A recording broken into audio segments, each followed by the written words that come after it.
Hello, everyone. Before we get started, I would just like to thank the ITC organizers for the work that they've put into this conference and for the opportunity they've given me to speak to you today on the heart of it all.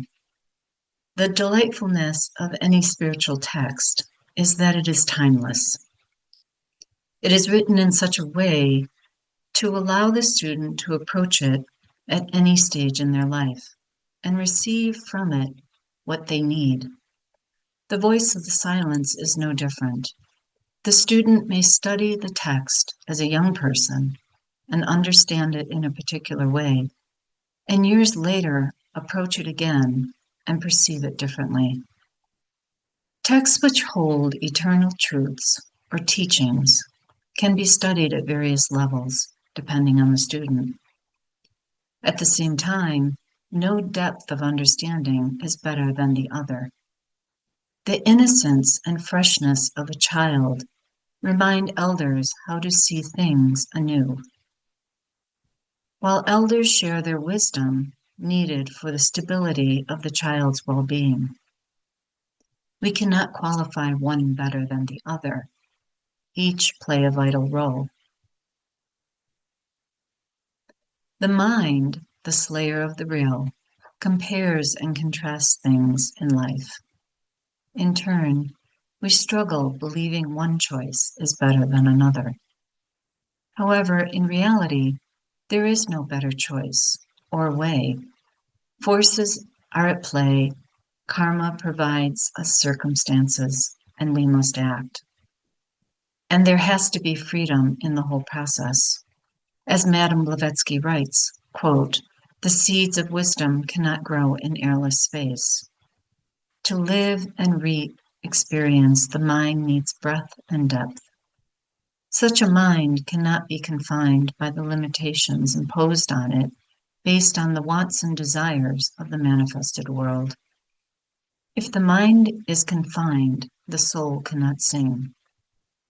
Wisdom, in some ways, cannot flourish without the mind.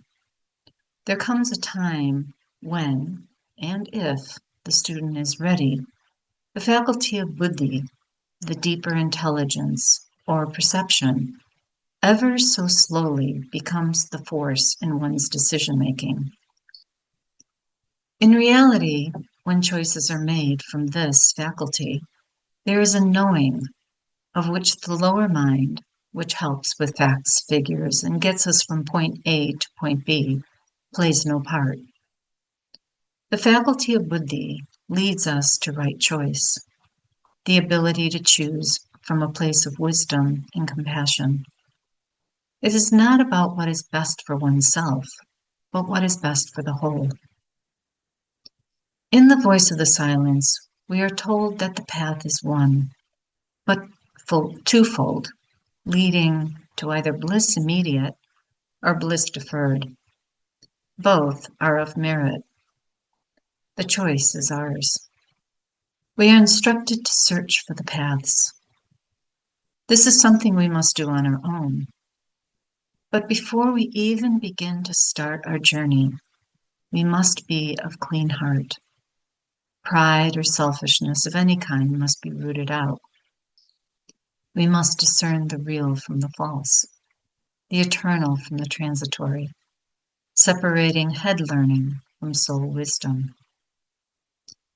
This all may seem a bit intimidating, but within us lies a force that is serene, steady, and calm, even in our darkest hours, and when chaos reigns in the outer world. The Bodhisattva vow, taken by anyone who chooses to do so, pledges that one will never seek or receive individual liberation, nor will one ever enter into final peace alone, but forever and everywhere live and strive for the liberation of every creature throughout all the worlds from the bonds of conditioned existence.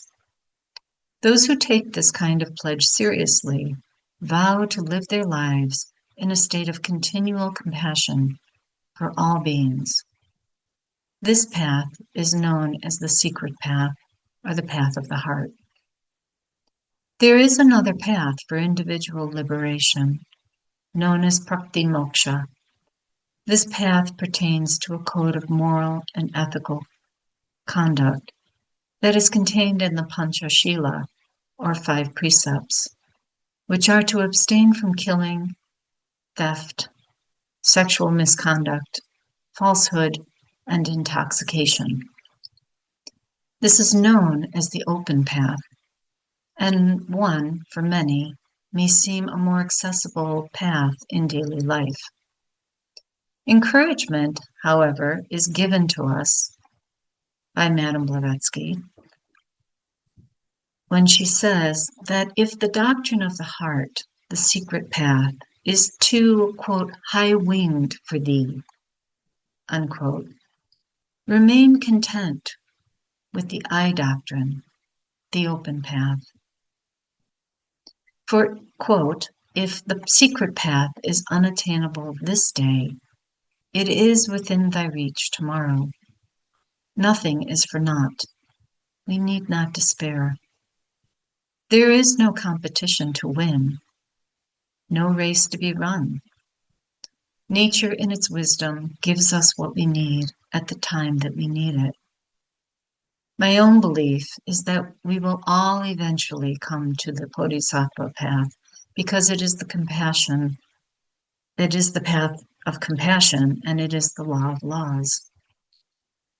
But until then, we are given the opportunity to be primed and purified if we choose to do so.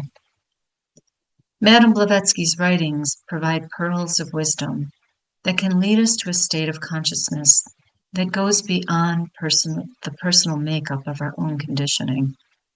It is without question that through these gems, she is showing us who we truly are. And while the secret path may seem too steep to tread for some, we can strive to be better with the guidance given to us. We may find this guidance in the voice of the silence, provided that we allow the wisdom within it to transform our consciousness layer by layer. She writes, and I quote, "Alas, that all should possess alaya, be one with the great soul, and that possessing it, alaya should so little avail them. Alaya is reflected by the small and by the great, is mirrored in the tiniest atoms, yet fails to reach the heart of all. Alas, that so few should profit by the gift, the priceless boon of learning truth, the right perception of existing things, the knowledge of the non-existent." We cannot ask for a clearer indication. Within us lies our sanctuary, which holds all the information we need to begin our journey. In her collected writings, Madame Blavatsky states, and I'm paraphrasing, that one who does not practice altruism, who is not prepared to share their last morsel with one weaker or poorer than oneself, who neglects another, whatever the race, nation, or creed. And I believe if she were alive today, she would add such things as sexual persuasion, gender, and so on, whenever and wherever one meets suffering. And who turns a deaf ear is not a theosophist. Theosophy, plain and simple, is altruism. Altruism defined as the unselfish concern for another's welfare, sometimes at the risk of one's own, cannot happen without compassion for others. There are many generous people in the world who give time, money, and energy to others. But altruism is not just about giving. It is heart work. It is the giving of one's self. One's whole being is present and attentive to what is needed. The small self does not play a role in such work because there is no thought, there is no motive. A sense of oneness is felt with the being in need, and the response is of service and sacrifice, a holy act. There is no doubt that we have all experienced oneness at some time or another. But the world would be a different place if we lived our lives in a state of continual compassion, seeing everything around us as holy or sacred. In such a state, there is no separation between oneself or others. In reality, there are no others. For a brief moment, the illusion of difference is broken, and the fact that there is only one existence, one life, is revealed. The question remains how to stay with this oneness, to live in a state of compassion and more from the heart. I remember once being told that we cannot be a little selfish or lack a little compassion. We are selfish or we aren't. We are compassionate or we aren't. When put in this way, we may realize there is no other path to go. Suffering stirs our hearts so greatly, we can do nothing but serve.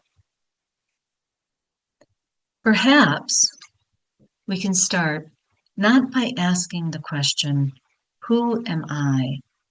But where am I? In other words, where is the identity that we are constantly inserting into the world?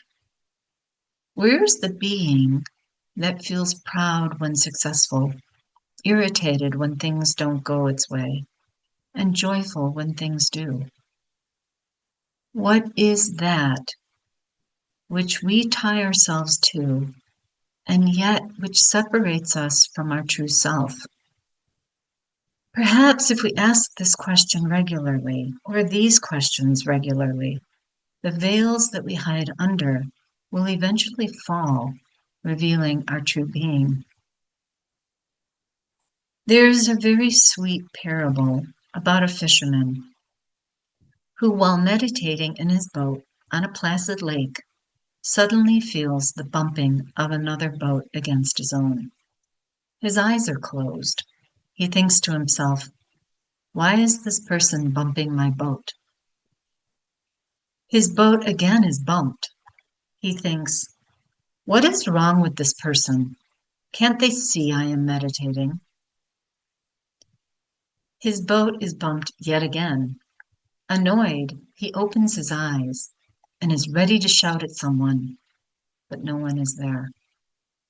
An empty, unmoored boat happened to drift into the fisherman's boat. The fisherman is no longer angry, but finds the situation humorous. Why get angry with an empty boat? We are like this in many ways. Our eyes are closed, our mind makes assumptions, and in the end, we are getting annoyed about an empty boat. But the mind, the slayer of the real, insists on creating its own story, and in turn, we act out according to our thoughts. Joy Mills, in her book From Inner to Outer Transformation, which is a compilation of talks she gave on the voice of the silence, mentions Tsongkhapa's teaching about my present unique occasion, which is about being with what is in front of us in the present moment. It is not about what we think, but what actually is, and what action are we taking at the time. How are we responding to each of our present unique occasions? Do we realize how extraordinary each moment is, and how many different forces must line up for an event to happen? If this is so, then shouldn't we honor the occasion by bringing our best being forward, no matter what? An example of this is a story about a young man from Chicago who was on his way to work. As he waited for a train on a cold evening, a woman who was standing near him suddenly collapsed due to an epileptic seizure. Just then his train had arrived, and several people had gotten off the train. They all walked by him as he helped try to make sure the woman did not come to any harm.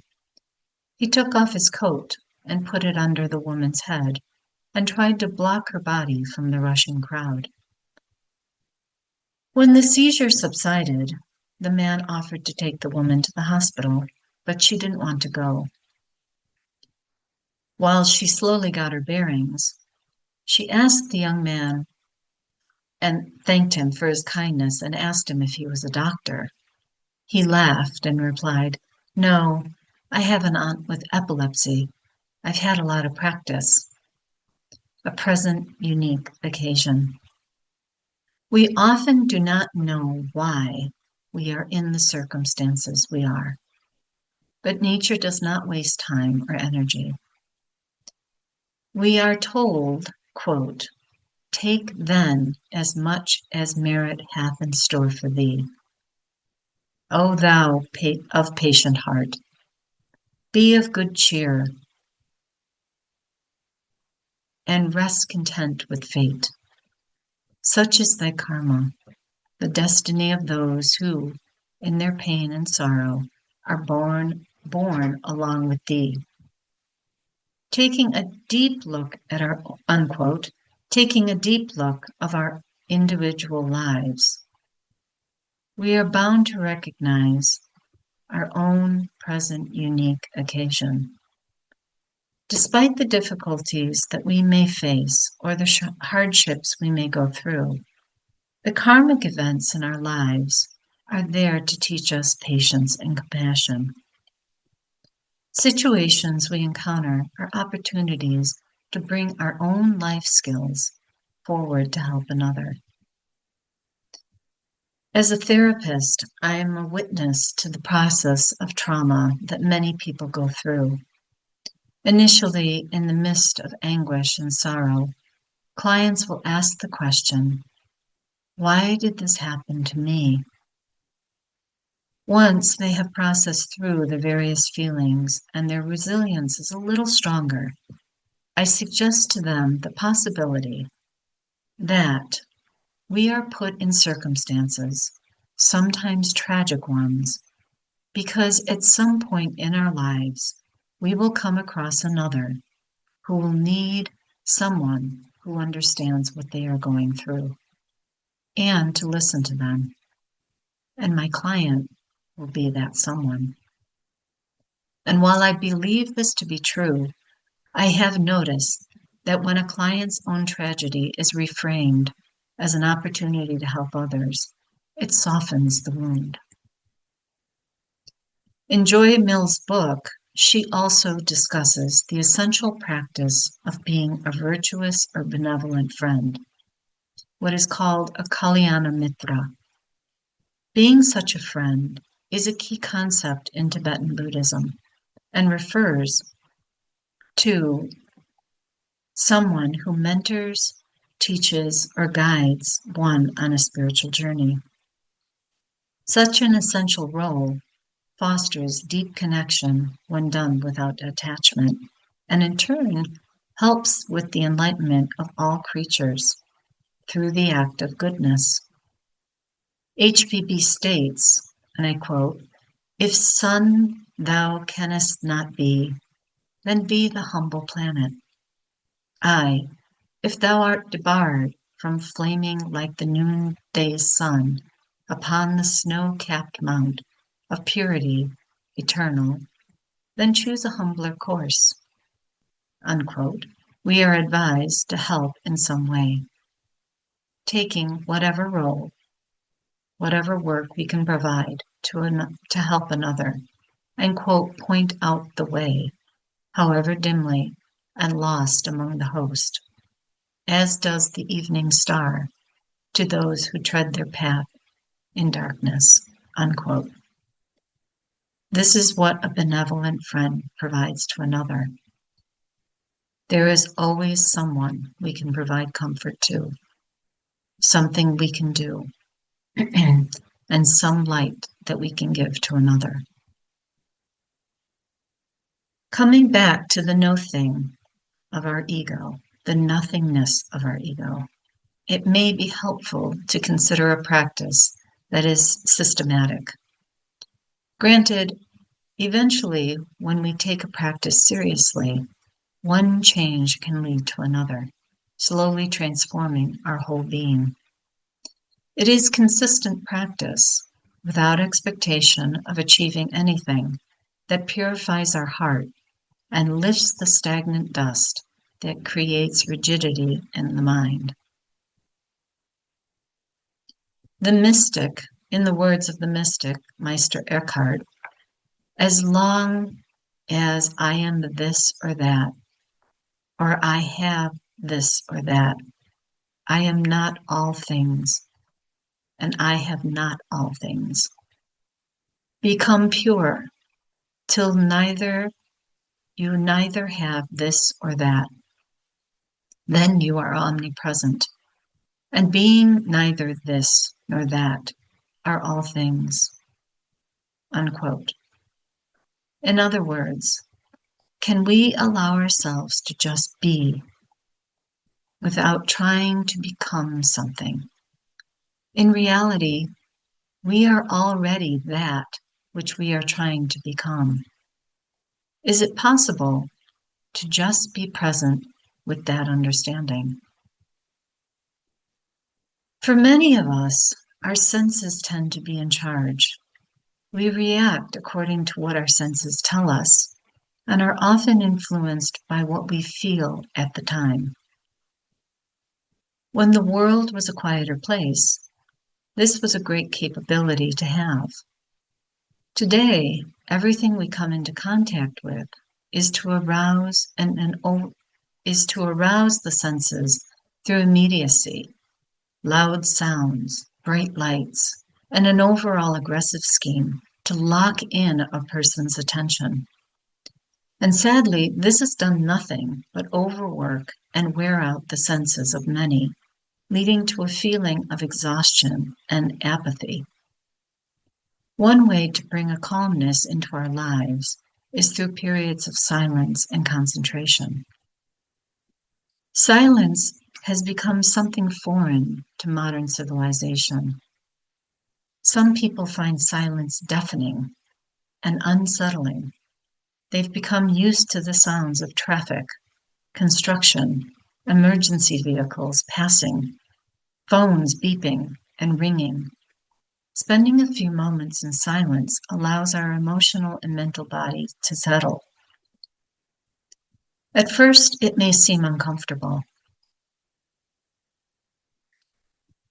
And I remember during a retreat, a silent retreat, a participant stating that when she sat in silence, she could hear her heartbeat for the first time.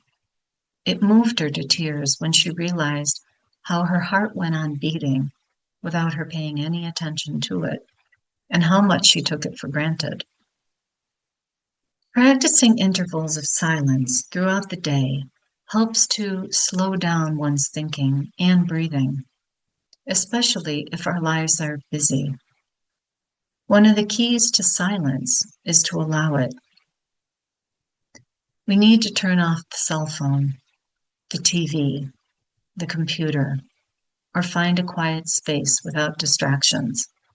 We may surprise ourselves to learn that things do not fall apart just because we do not answer a text or an email for 15 minutes. Spending a few moments in silence not only refreshes the mind and body, but it also helps to provide mental breath so that we can address things in a clearer fashion, putting an end to the mind's projections about situations and people. Once we have become friends with silence, we may find concentration becomes a little easier. One pointed concentration, where one's entire focus is gently put upon an object, the breath, or a mantra, can help train the mind to stay centered and still. As a teenager in India, I used to use the ocean's waves as a form of concentration. I did not realize that at the time that I was doing it until years later. The ocean was calming, and I found it easy to let go of everything else and just be present with the sound of the waves. I'm sure many of you have something that allows you to do the same. If one is using an object to focus on, the gaze should be soft with the face relaxed. The beauty of concentration is that it leads to meditation, sometimes without even realizing it. The practice of discernment, the ability to know the real from the false, slowly begins to arise within us when the emotional and mental bodies are calmer and more centered. As our practice becomes more of our everyday routine, we may find that what caused a strong reaction within us no longer does. Instead, we respond with intention. We find ourselves softening. For some, movements become slower, speech becomes less, and we may find ourselves spending more time listening than talking. Being present for others begins to be more important than being seen or heard. Vairagya, which means dispassion, detachment, or non-attachment, can eventually enter our lives to a degree. Detachment does not mean not caring. In fact, it is the opposite. Previously, it was mentioned about being a virtuous or benevolent friend. Such qualities cannot exist when there is attachment. Attachment implies control, or a desire to direct an outcome.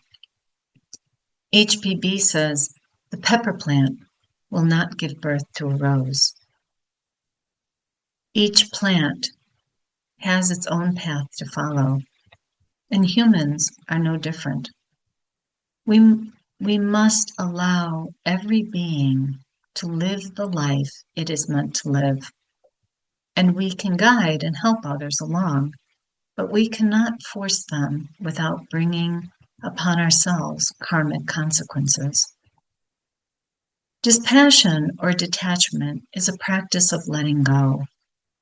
We tend to grasp things in our everyday life: our partner, our material goods, our children, our status, and so on. We tend to hold these things very dear to us, and in reality, none of these define who we truly are. Granted, life is easier when we have a job, when we have money, when we have a family. But we must ask ourselves whether we look at such things as a goal or a means to something more. Is it possible that the love we feel for our children or family is to teach us how to love unconditionally? The sun does not pick and choose who it will shine on. It gives its light to all, without question. Can we be like the sun? This is what is asked of us. The journey of the spiritual path can be daunting, but again and again, the voice of the silence guides us in what we need to do and how we should be in the world. If one feels nothing from the words that have previously been said, then allow the following words to remain with you. These are from the voice of the silence.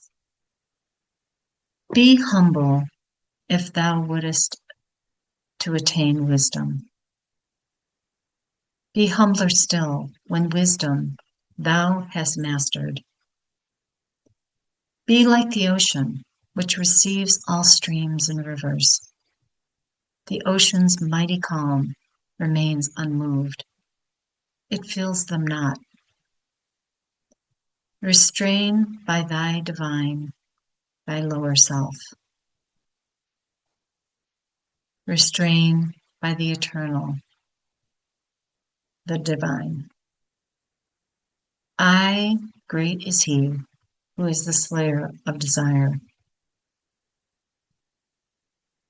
Still greater he, in whom the self divine has slain the very knowledge of desire. Guard thou the lower, lest it soil the higher. The way to final freedom is with thyself. That way begins and ends outside of self. Thank you.